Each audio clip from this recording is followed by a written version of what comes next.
Hello, നമുക്ക് ഈ സാധനങ്ങൾ വാങ്ങാൻ പോകുമ്പം ഉള്ള ഉത്സാഹത്തിൻ്റെ പുറത്ത് വാങ്ങിയ ഫ്രൂട്ട്സാണ് ഞങ്ങളോട് എന്താ ഒരു ഉത്സാഹമില്ലാത്തേ പറഞ്ഞ് ഈ ഇരിക്കണത്.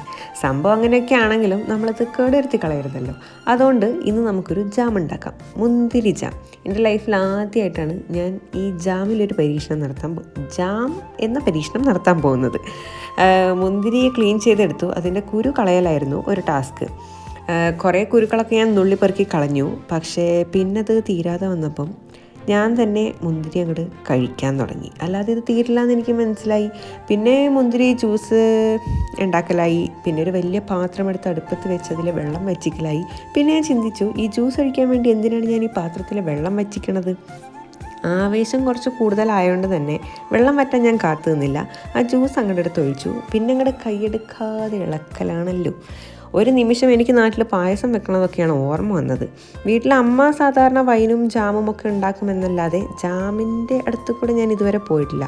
അങ്ങനെ ഫുൾ കോൺഫിഡൻസിലാണ് ഈ വലിയൊരു പാത്രത്തിൻ്റെ അടിയിൽ കുറച്ച് ജ്യൂസ് ഒഴിച്ച് ഞാൻ ഇളക്കാൻ തുടങ്ങിയത്. പക്ഷേ കുറച്ച് കഴിഞ്ഞപ്പോൾ എനിക്ക് പണി എവിടെയോ പാളിയ പോലെ തോന്നി. ഒരു നിമിഷം ആ ജ്യൂസ് അരിച്ചങ്ങ് കുടിച്ചാൽ മതിയായിരുന്നു എന്ന് വരെ ഞാൻ ചിന്തിച്ചു.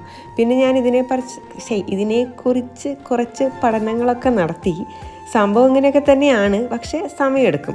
പിന്നെ ഞാൻ കുറച്ച് പഞ്ചസാര ആഡ് ചെയ്ത് പിന്നെയാണ് എനിക്ക് ഓർമ്മ വന്നത് ഇതിൽ ലൈം ജ്യൂസ് ആഡ് ചെയ്യണമല്ലോ എന്നുള്ളത്. പക്ഷേ എൻ്റെ കയ്യിൽ ലൈമില്ല. പക്ഷേ നമ്മുടെ കയ്യിൽ എല്ലാത്തിനും സൊല്യൂഷൻ ഉണ്ടല്ലോ. ഓറഞ്ച് എടുത്തു, അതിൽ നിന്ന് ജ്യൂസ് എടുത്തു, ഓറഞ്ച് ജ്യൂസ് ഒഴിച്ചു. ആൻഡ് നമ്മൾ ഓറഞ്ച് ജ്യൂസൊക്കെ ആഡ് ചെയ്ത് കഴിഞ്ഞപ്പോഴേക്കും നമ്മൾക്ക് ഏകദേശം ഒരു ജാമിൻ്റെ രൂപത്തിലൊക്കെ കിട്ടി. ആൻഡ് നമ്മുടെ ജാമിൻ്റെ ക്ലൈമാക്സിൽ ലുക്ക് സോ ഗുഡ്.